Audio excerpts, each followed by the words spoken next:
సముద్రం లోతేంటో తెలుసుకున్నాం కానీ మనసులు లోతు తెలుసుకోలేకపోయాం.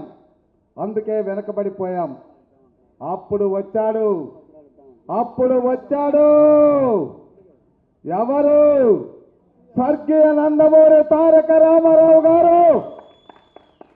వస్తేనే రాజకీయం ఒక కుటుంబానిది కాదు, బడుగు బలహీన వర్గాల వారిది. జనాభా దామాషాలో రాజకీయ పదవులు చెందాలని చెప్పినటువంటి మహానుభావుడు నందమూరి తారక రామారావు గారు.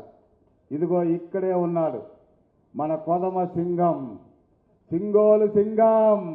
పార్లమెంటులో మన వాడిని వేడిని అద్భుతంగా మాట్లాడగలిగేటటువంటి యువ కిషోరం. మరి ఆ యువ కిషోరం ధాత ప్రధాత ఆనాడు నందమూరి తారక రామారావు గారితో అడుగులు వేసినటువంటి ఎర్రమనాయుడు గారు బీసీ వర్గం నుంచి నేనున్నానంటూ వచ్చి బీసీలను ఒక వేదిక మీదకి తీసుకొచ్చినటువంటి దాంట్లో అన్ని విధాలుగా నష్టపోయినటువంటి కుటుంబం అది. చివరికి ప్రాణత్యాగం కూడా చేయాల్సినటువంటి పరిస్థితి వచ్చింది. అలాంటి పరిస్థితుల్లో ఎక్కడో అమెరికాలో చదువుతున్నటువంటి ఈ యువ కిషోరం నా బీసీలతోనే నా ప్రయాణం అని చెప్పి ముందుకొచ్చినటువంటి యువ కిషోరం ఈరోజు మనం అందరూ కూడా అభినందించాలి. అదేవిధంగా మన అచ్చెన్నాయుడు గారు ఉన్నారు. ఆయన లేబర్ మంత్రిగా ఉన్నప్పుడు నేను కమిషనర్గా పనిచేశాను. ఆనాడు బీమా అంటే 50,000, 75,000 అని రకరకాల బీమాలు ఉండేవి. ఆనాడే ఆయన ఒక మాట అన్నాడు, ఒక ఇంట్లో సంపాదన పరుడు చనిపోతే ఒక 5 లక్షలు ఎందుకు ఇవ్వలేం? సంపాదన పరుల్లో బీసీలు అధికంగా ఉంటారు కదా, మరి ఆ బీసీలు చనిపోతే ఆ కుటుంబాలు అనాథలు అవుతాయి కదా అని చెప్పి చంద్రబాబు నాయుడు గారి దగ్గరికి తీసుకెళ్లి 5 లక్షలు బీమా ఇచ్చినటువంటి మహానుభావుడు, మహామనిషి. ఆనాడు ఎన్టీ రామారావు గారు బీసీలకి రాజకీయ ప్రవేశం చేస్తే ఈరోజు చంద్రబాబు నాయుడు గారు బీసీలని ఆర్థికంగా స్వావలంబన చేసే విధంగా సాధికార వ్యవస్థలు తెచ్చాడు, సప్లాన్ తెచ్చాడు. మరి అదేవిధంగా కార్పొరేషన్లు పెట్టాడు, చైర్మన్లు నియమించాడు.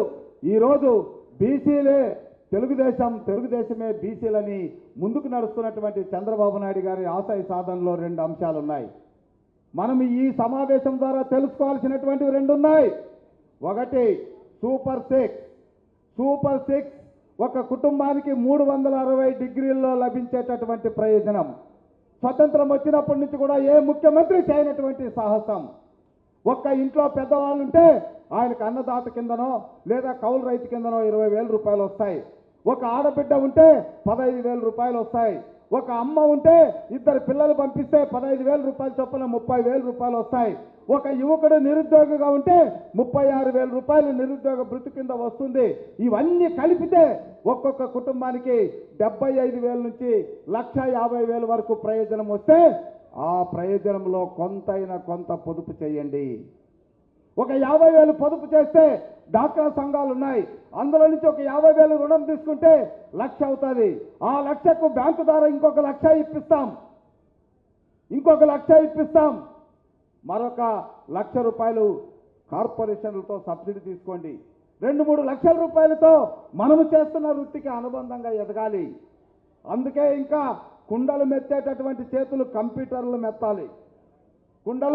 కుండల్ని నెత్తినటువంటి చేతులు కంప్యూటర్లు ఎత్తాలి. ఎక్కడో ఇనుప ముక్కను బట్టి సుత్తితో కొట్టినటువంటి చేతులు అల్యూమినియం స్టీల్ ఫ్యాక్టరీలో యాజమాన్యాన్ని పొందాలి. ఈ రోజున్న పెద్ద సంస్థలు కూడా ఒక్కమారుగా ఎదగలే, చిన్నగానే ఎదిగాయి. 2 లక్షలు 3 లక్షలతోనే ఎదిగాయి. మనం ప్రతి సంవత్సరం కనీసం గ్రామంలో చంద్రబాబు నాయుడు గారు పెట్టినటువంటి P4 ఫార్మాలని అనుసరించి అట్టడుగునున్నటువంటి బీసీ సోదరులు 20 మందిని అదే గ్రామంలో అభివృద్ధి చెందినటువంటి ఒక 4-5 మంది దత్తత తీసుకోండి. మనం అందరూ సహకరించుకుందాం, చేయి కలుపుదాం. ప్రభుత్వం ఇచ్చేటటువంటి పథకాలతో ఒక్కొక్క సంవత్సరం కొన్ని కుటుంబాలని ఎదగనిస్తాం. 2047 నాటికి బీసీ సోదరుల కుటుంబాల్లో, బీసీ సోదరులే కాదు ఈ సమాజంలో ఉన్న ఏ పేద కుటుంబం కూడా పేదరికంలో ఉండదన్నది చంద్రబాబు నాయుడు గారి ఆలోచన. ఆ ఆలోచనతో పనిచేయడానికి కేంద్రంలో మన యువ కిషోరాలు పనిచేస్తున్నాయి.